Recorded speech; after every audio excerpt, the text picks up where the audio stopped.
se propõe uma coisa, né? Um negócio sujo, por exemplo, vamos assaltar um banco, né? Vamos fazer fazer tipo a Casa de Papel aí, vamos fazer um assalto daqueles, né? Você pode aceitar ou pode recusar.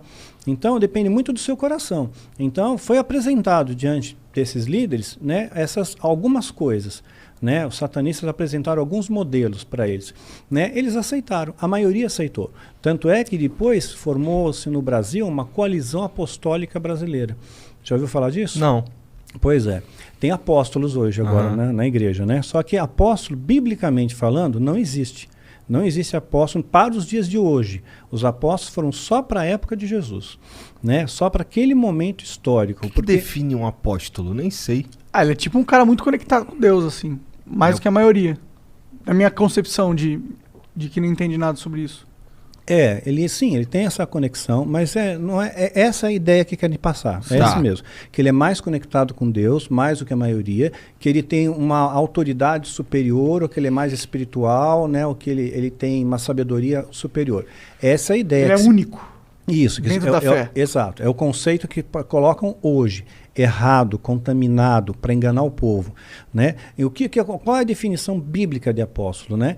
No livro de Atos, no capítulo 1, Pedro, que foi um dos primeiros líderes da igreja, Jesus comissionou a Pedro, né, como sendo os primeiros líderes da igreja, né? Eles estão conversando entre eles ali, como vão substituir Judas, porque eles eram 12.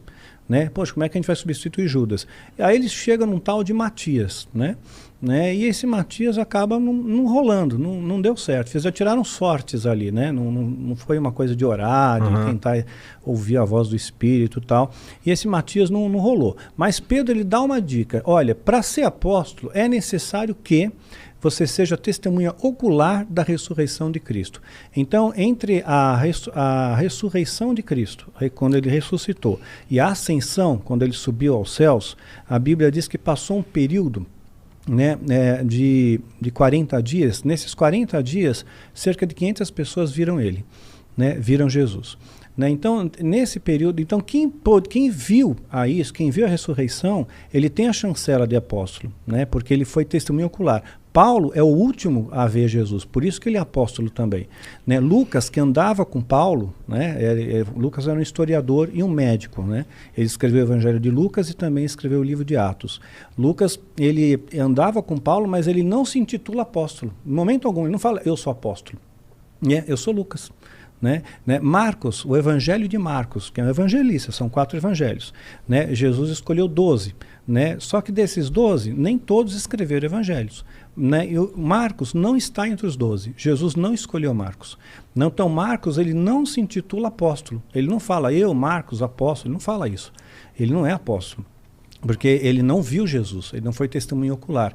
Então essa é a primeira premissa, né? Então os apóstolos de hoje não foram testemunhas oculares de Jesus, da ressurreição de Jesus, né? Não foram chamados pelo próprio Jesus. Então, quando formaram essa coalizão, me chamaram, né, para fazer parte. Olha, vem fazer parte também, né? E qual era a ideia? Olha, a gente vai criar um grupo, né? Porque está tendo muito pastor por aí, então nós vamos criar um grupo mais eclético, né? Mais superior. Então as pessoas, nós vamos vender imagem para o público, para o povo, de que quem estiver debaixo de uma cobertura apostólica, e esse negócio de cobertura é outra palhaçada, a cobertura apostólica, né, está mais protegido, quer dizer, o demônio não pode pegar, o demônio não pode atacar, porque aquele apóstolo está orando por você, mediante um pagamento. Né? Entendi. Tinha igrejas que tinham cobertura apostólica, que pagavam carnê para o apóstolo, né? Todo mês pagavam um valor, a igreja, né? Pagava às vezes 10 mil para o pastor todo mês para manter a cobertura apostólica. Essa igreja tem a cobertura apostólica do apóstolo fulano de tal, aí remetia um certo prestígio, né? Então, essa coalizão apostólica no Brasil, ela quando me convidaram, eu falei, não, gente, mas isso aqui está errado. E eles falaram para mim, nós sabemos que está errado, mas o povo não sabe. Né? O povo não sabe, e assim, a gente precisa ter uma autoridade maior aqui no Brasil, né? Isso depois que já estava convertido? Convertido, isso eu já estava, nesse momento eu já estou inserido no sistema evangélico, né? Eu já estou dando palestra, já estou escrevendo livro, já estou nessa dinâmica, né?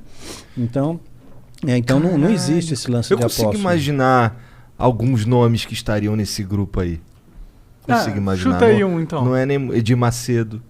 O Edir Macedo, ele não se titula apóstolo. Você vê? Ele disse que ele é o bispo. Verdade, ele é bispo. Ele Quem é bispo. se te intitula apóstolo? Tem o apóstolo, Aí aquele quem do saiu? chapéu. Aí que, veja só, o Valdomiro, Valdomiro. que é o apóstolo Valdomiro, né? Ele era da igreja do Macedo. Né? Então, o que ele quis dizer com isso? O Macedo diz, eu sou bispo. Então, ele fala, não, agora eu sou apóstolo. E ele era da mesma igreja. Saiu, sou apóstolo. O R.R. Soares não diz que ele é apóstolo, ele é missionário.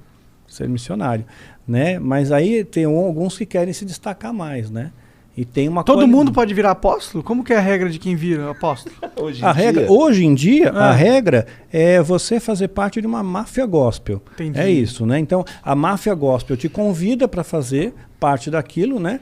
Virou entre aspas, uma seita. Na boa, né? Foi uma seita. Né? E aí você vem para cá e aqui nós vamos te orientar como ganhar dinheiro do povo. O negócio é saquear dinheiro. Porque se a igreja pensasse realmente no povo, para pensar quanto que o Edir Macedo gastou de milhões de dólares para construir o Templo de Salomão. Sabe? Uma obra faraônica. Sabe? Tem lá a Catedral da Fé no Rio, gigantesco também. Pois é, mas nada se compara ao Templo de Salomão. Eu nunca vi o Templo de Salomão. Eu passei em frente. Eu pensei que a do Rio fosse maior. Olha, eu acho que... Eu não conheço a do Rio, sinceramente. É que é eu não conheço. muito grande. Então, mas o Templo de Salomão... Põe aí o Templo de Salomão pra gente, Tiozão. Ele é gigantesco, gigantesco, né? E tem uma estrutura, assim, ele trouxe árvores de Jerusalém, ele trouxe pedras de Jerusalém. Caralho, é alto pra caralho. E por dentro, não sei se vai ter alguma foto por dentro. Bom, é bonito ele o negócio. Cabe 5.000 pessoas sentadas, né? Caralho. Então ele é monstruoso, é gigante esse templo. Parece até uma construção italiana essa porra. Aí o que acontece? Aqui, isso aqui deve ser. Você parar pra... olha aí, Caralho! gigantesco. Né? Porra, eu acho que o do Rio é maior. Bota o do Rio aí, Catedral da Fé. Eu acho. Então agora imagina, o que foi investido aqui... Puta que pariu! A Catedral da Fé acho que é a maior. Eu acho que é maior também. Sei não, hein? Mas é bem mais feia também. Acho que empatou aí. É porque a arquitetura não é tão... Não chama tanto atenção, mas Nossa, é grande. Isso aqui por dentro, cara, parece o Maracanã. É muito grande. Tem patamares, assim, de cadeiras. Muito grande. Agora imagina, né? Se esse investimento fosse feito, por exemplo, vamos melhorar a condição do povo? Vamos investir no hospital? Vamos construir um hospital. Padrão Einstein, cara. Um dinheiro investido aqui, padrão Einstein, padrão sírio-libanês. Né? Então, de graça para todo mundo. De graça, né? Quando a Igreja Católica começou a colonizar o Brasil, tá, os índios e tudo mais, começaram a abrir hospitais. Tem hospital hoje, Hospital São Camilo, né? São não sei o quê, né? Então, eles começaram a abrir hospitais. Então fizeram uma atividade positiva, né? E a igreja evangélica teria essa oportunidade também, porque entra muito dinheiro, então quer dizer, virou templo é dinheiro, né? Não é mais a questão do podemos pegar esse dinheiro aqui, vamos fazer um hospital, vamos abençoar o povo, né? Vamos dar assistência médica para quem não pode pagar, vamos fazer um preço menor, vamos fazer um convênio, né, da igreja aqui, para os membros da igreja, mas não tem isso. O negócio é só pegar dinheiro. E não querem saber se você tem, se você não tem, se você está devendo, se você é aposentado. Lucro pelo lucro máximo.